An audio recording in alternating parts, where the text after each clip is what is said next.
কবিগুরু রবীন্দ্রনাথ ঠাকুরের কবিতা নিবেদন।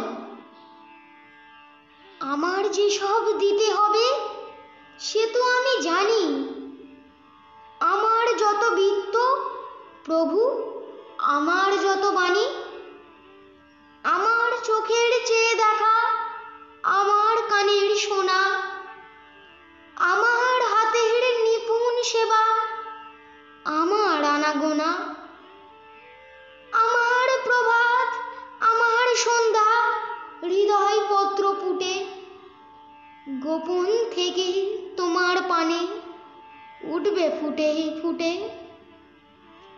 এখন সে যে আমার বিনা হতেছে তাহার বাঁধা, বাজবে যখন তোমার হবে তোমার সুরে সাধা। তোমারই আনন্দ আমার দুঃখে সুখে ভরে, আমার করে নিয়ে তবে নাও যে তোমার করে। আমার বলে যা পেয়েছি শুভক্ষণে যবে তোমার করে দেব, তখন তারা আমার হবে।